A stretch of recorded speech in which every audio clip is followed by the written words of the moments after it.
বৃষ্টি পড়ছে, কিভাবে কাজ করি বলো তো সংসারের? বাইরে যেহেতু কলতলা, ঘরে তো কোনো রকম সিঙ্ক নেই, ঘরে কলও নেই। বাইরের ওয়েদার দেখো, ঝড় বৃষ্টিতে একেবারে নাড়াচাড়া দিয়ে দিয়েছে, জলে জল হয়ে গেছে, এখনও বৃষ্টি পড়ছে। চলো, গামলাটা পাতা রয়েছে, গামলাটা ভরুক। আমি ওই কারণেই বাইরে বেরিয়েছিলাম, যদি হুট করে কারেন্ট চলে যায় জলও আর পড়বে না, সেই কারণে সমস্ত কিছু ভরে রাখলাম। চলো, গামলা ভরে গেছে, ঘরে যাই। দাঁড়ো, জুতোটা খুলে ফেলি। আর সূর্যের জুতো না সবসময় মধ্যেখানটায় রেখে দেয়, হাজারবার বলেছি মধ্যেখানটায় জুতো রাখবে না। দাঁড়াও, ছাতাটাকে রাখি। এই ছাতাই বৃষ্টিতে ভরসা, আবার রোদ উঠলে এই ছাতাই ভরসা। বৃষ্টি না হলে কিন্তু ছাতার কদর আমরা বুঝি না, তাই তো তখন ছাতা কোথায় আমরা খুঁজে বেড়াই। কোনো রকম কাজ করতে গিয়ে না আমার জামাটা ভিজে গেছে, তাই জামাটা চেঞ্জ করে মানিকে একটু ডালিয়া করে দিয়েছিলাম। মানিকে একটু নিচে নামিয়ে দিলাম আর বিছানাটা একটু ঝেড়ে নিলাম। চলো, বিছানাটা ঝাড়ি। সকালবেলা থেকে শরীরটা একটু উইক লাগছে, আরও ম্যাচ করছে। ওয়েদারটাই তো এরকম, ল্যাথ খাওয়া ওয়েদার, খালি মনে হচ্ছে শুয়ে থাকি জানো তো, রান্না বান্না বন্ধ করে। আর সূর্যের সাথে একটু কথা বলছিলাম, কি হাসি খালি উল্টো পাল্টা ইয়ার্কি, আমার বড্ড হাসি পাচ্ছিল। এই বৃষ্টিতে আমরা প্রত্যেকেই হয়তো কানে হেডফোন দিয়ে অরিজিৎ সিংয়ের গান জানলার ধারে বসে দেখতে আর বৃষ্টি দেখতে পছন্দ করি। সূর্য একটু হেল্প করছিল, তবে এই বৃষ্টির কথা ভেবে, ঝড় বৃষ্টির কথা ভেবে না পাখিগুলোর কথা মনে পড়ছিল, যে পাখিগুলো কিভাবে তাদের বাচ্চাগুলোকে নিয়ে এই বৃষ্টি ঝড়ের মধ্যে কিভাবে সামলাবে। সূর্য আমার হেল্প করে দিচ্ছিল, তো এই দেখো জামা কাপড় ভাঁজ করছিল। তুমি যে এইভাবে কেউ জামা কাপড় ভাঁজ করে? তুমি ঠিক করে জামা কাপড় ভাঁজ করো। এই নিয়ে একটু আমার সাথে তর্কাতর্কি হচ্ছে, আর সূর্য তো হাসছে। বলছি, এটা আবার কীভাবে তুমি জামা কাপড় ভাঁজ করলে? তাই আমার মুখের মধ্যে দিয়ে দিল, জামা কাপড় এইভাবে ভাঁজ করতে হয়, দেখো। আর ওর একটা বন্ধু রয়েছে, তাই বলছে তোমার এই রং ছোটা প্যান্টটা তাকে আমি দিয়ে দেবো, বলবো এই নে পর। বলছি সত্যি বাবা, হাসিও পায়। আমি তাই হেসেই ফেললাম। তো ও একটু হেল্প করে দিচ্ছিলো মানে জামা কাপড়গুলো ভাঁজ করার জন্য। আর আমার তো দেখছো খালি একটু শুয়ে পড়ছি, আবার উঠে বসছি, একটু শুয়ে পড়ছি। তো আমি জামা কাপড়গুলো ভাঁজ করবো, কিন্তু আজকে সারাদিন একটুও ভালো লাগছে না। আর ভালো না লাগার কারণ হচ্ছে আমার শরীর তো একটু উইক লাগছে। এই দেখো, আমি তাই বলছি, অন ক্যামেরা বলে তুমি এরকম খেতে দিচ্ছ আমায়, না অফ ক্যামেরা হলে তো তুমি তো দাও না। বলছে না তুমি তো বলছো শরীরটা উইক লাগছে, সেই কারণে তোমাকে এনে দিলাম। দাঁড়াও, জামা কাপড়গুলো আগে সুন্দর করে গুছিয়ে রাখি। জানো তো, আমার মন ভালো করার জন্য সূর্য আজকে আমাকে নিয়ে চলে যাবে পার্লারে। আজকে আমি আমার ছোট্ট একটা শখ পূরণ করব। মানুষের শখ লাখ টাকা দিয়েও কেনা যায় না, কি বলছো? ঠিক বললাম তো? সূর্য একটু হাতে হেল্প করে দিচ্ছিল, অনেকদিন পর বাড়িতে রয়েছে যে, বইয়ের হেল্প না করলে হয়, নাহলে মন পাবে কী করে। খেতে চাইছিলাম না, ভালো লাগছিল না, তাই একটু শুচ্ছিলাম, একটু বসছিলাম। তাই আমি বললাম আমাকে একটু খাইয়ে দেবে গো, আবদার করলাম। বললো সেটা আবার হয়, তুমি বলবে আর আমি খাওয়াবো না। আর তা করতে একটু সূর্য ফ্রিজে কী করছিল আমার ঠিক মনে নেই। ও হ্যাঁ, লঙ্কা বের করছিল। ওই পাশের বাড়ি একটা বাচ্চা লঙ্কা চাইলো, সেই কারণে লঙ্কা দিলাম। তো আমার না খেতে ইচ্ছা করছিল না, তাই মানিকে বললাম যে মানিকে উঠিয়ে দাও আর তুমি আমাকে একটু ছটপট করে খাইয়ে দাও। বৃষ্টি যেই কমেছে আমি অমনি রেডি হব, তাই সূর্যকে বলছিলাম যে কখন নিয়ে যাবে, আমার আর তর সইছে না, আমি এখনই বেরোবো, বৃষ্টি কমলেই। বৃষ্টি যাও বা কমবে, ও বাবা ঝমঝমিয়ে দেখছি আবার ঝিরঝির করে বৃষ্টি পড়ছে। এই দেখো, মানির নাক থেকে জল পড়ছে। আজকে না মানিকে আমি স্নান করাবো না। আর সূর্য আমায় বলছে তুমি ওই দিকটা ঘুরে বসো, পরে টিভি দেখবে, তোমাকে আগে তাড়াতাড়ি করে চটপট করে খাইয়ে দিই, বেলা বয়ে যাচ্ছে যে, তাড়াতাড়ি করে খেয়ে নাও, এত বেলা করে খেলে হয় নাকি? সূর্য আমার ঠিক আগের মতোই খেয়াল নেয় জানো তো। সেই ভেলোরে থাকা দিনগুলোর কথা বারে মনে পড়ছিল।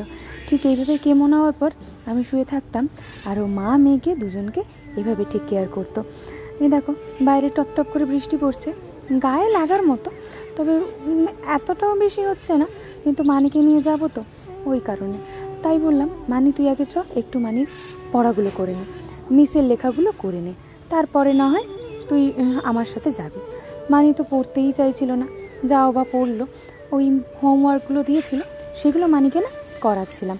আর বাচ্চাদের পড়তে বসার সময় না একটু যদি আমরা তাকে উৎসাহিত করতে পারি, তাহলে কিন্তু বাচ্চা দেখবে একটু ভালো মতো পড়তে চায়। যদি বলি তোমার দ্বারা কিচ্ছু হবে না, তুমি পারবে না, তাহলে কি হয়, তুমি মা হয়ে বা তুমি তোমার গার্জিয়ান হয়ে তুমি বাচ্চার মনে তুমি দিয়ে দিলে একটা নেগেটিভ একটা কথা, যে তোমার দ্বারা হবে না, তুমি পারবে না, তুমি কিচ্ছু করতে পারবে না। তোমাকে সর্বদা বলতে হবে তুমি পারবে, এই তো পেরেছো, কত সুন্দর। আমি এটাই মানিকে দেখলাম, যখন বলছি না তখন মানির মুডটা অফ হয়ে যাচ্ছে, আর লিখতে চাইছে না। যখন তাকে উৎসাহিত করছি সে তখন আরও বেশি বেশি উৎসাহিত হচ্ছে। লেখা কমপ্লিট, সে এখন টেবিলে বসতে বায়না করছে, আমি যে তুই বস, আমি একটু দুধ নিয়ে আসি তোর জন্য। আর ওর বাবার শুশি ওর সাথে মজা করছে। ও বলছে আমি এই গ্লাসে খাবো না, কতটা তুমি দুধ দিয়েছো দেখো। আমি বললাম দাঁড়া তোকে ঢেলে দেখাচ্ছি। কী বলবো, আমি তো ওর মা, ও তো আমার মেয়ে, একটু তো চালাকি করতেই হয়। বড় একটা মগে ঢেলে দিলাম, ঢেলে দিয়ে বললাম দেখ কত ছোট দুধ দিয়েছি, ওইটুখানি দুধ তাড়াতাড়ি করে খেয়ে না। সে তো খাচ্ছে না কিছুতে। আলা আমি কিন্তু পার্লারে যাব, তুমি যাবে তো তাড়াতাড়ি করো, আমার সাথে যাবে তো। তো সেই বলে ওই দেখো দুধ ঢালতে যাচ্ছে। ভাবতে পারছো কতটা পাকা, দুধ ফেলে দিয়েছে।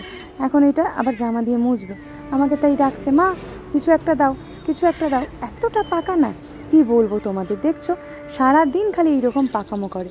এবার আমার জামা দিয়ে দুজনে মিলে, বাবা মেয়েতে মিলে এই কাণ্ড করছে। আমি ভেবেছিলাম চান করে এসে এইটা পরবো, কিন্তু ও বাবা সে যে কী কাণ্ড করছে আমি তো জানি না, আমি তো কিছু রান্না করে। এক দিদি কমেন্ট করেছে, নন্দিতা শিকদার, আমার ইউটিউব ফ্যামিলি থেকে। সে বলছে সত্যি তোমার ভিডিওর জন্য বসে থাকি আমিও, তোমাকে খুব ভালো লাগে আমার মানি সোনা, খুব ভালো, খুব কিউট, সাবধানে থাকবে, ঠান্ডা লাগবে না একদম। তোমাদের এই নিজের করে ভেবে নিজের করে বলার ব্যাপারগুলো না আমার দারুণ লাগে জানো তো।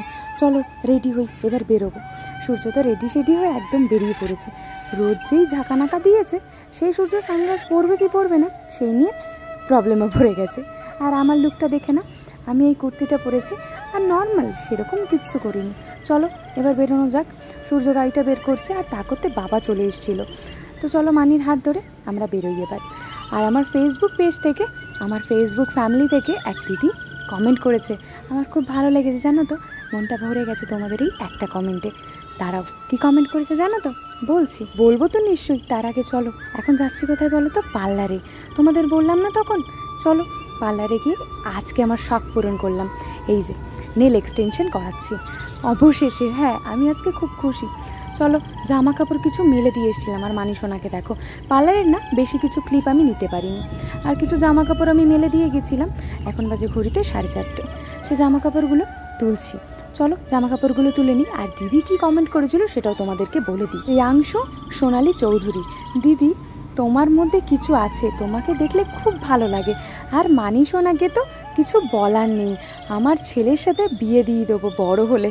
ভাবতে পারছো তোমরা এই যে নিজের করে ভেবে যে ব্যাপারগুলো বলো না, আমার না শুনতে বেশ ভালো লাগে জানো তো। তুমি যদি আমার ভিডিওটা দেখে থাকো, তুমি তোমার নাম নিতে বলেছিলে, তোমার নাম নিলাম, কেমন লাগলো তোমার কমেন্টটা পড়লাম জানিও কিন্তু কমেন্টে। আমার জামা কাপড় মোটামুটি তোলা হয়ে গেছে, আর কিছু জামা কাপড় বাকি রয়েছে, সেগুলো না অল্প অল্প ভিজে জানো তো। তো কী করবো, অল্প অল্প ভিজেগুলো না এক জায়গায় জড়ো করে আজকে আপাতত চেয়ারের মধ্যে রেখে দেবো, পরে না হয় রোদ উঠলে তখন না হয় মেলে দেবো। এখন যেহেতু আমার জামা কাপড় তোলা হয়ে গেছে, আর এই যে কিছু জামা কাপড় ভিজে যেগুলো বললাম। আর চলো তোমাদেরকে একটা জিনিস দেখাই, কি বলো তো, বাইরে দেখতে গেছিলাম ফুচকা আলা বসেছে কিনা, তারপরে গিয়ে দেখলাম না ফুচকা তো বসেনি, আর লালুগুলো এখানে না খেলাধুলা করছে। চলো ঘরের দিকে যাওয়া যাক। আর এই মানি সোনাকে এই জামাটা আজকেই এসছে, মিশো থেকে কিনে দিয়েছি। এই ভিডিওটা কেমন লাগলো অবশ্যই কমেন্ট করে জানিও কিন্তু। কোথাও যদি একটুও ভালো লেগে থাকে অবশ্যই লাইক শেয়ার কমেন্ট করো, আরও ভালো ভালো কমেন্ট করো। তোমাদের সবার নাম কমেন্টে, নামগুলো ভিডিওতে নেব। টাটা।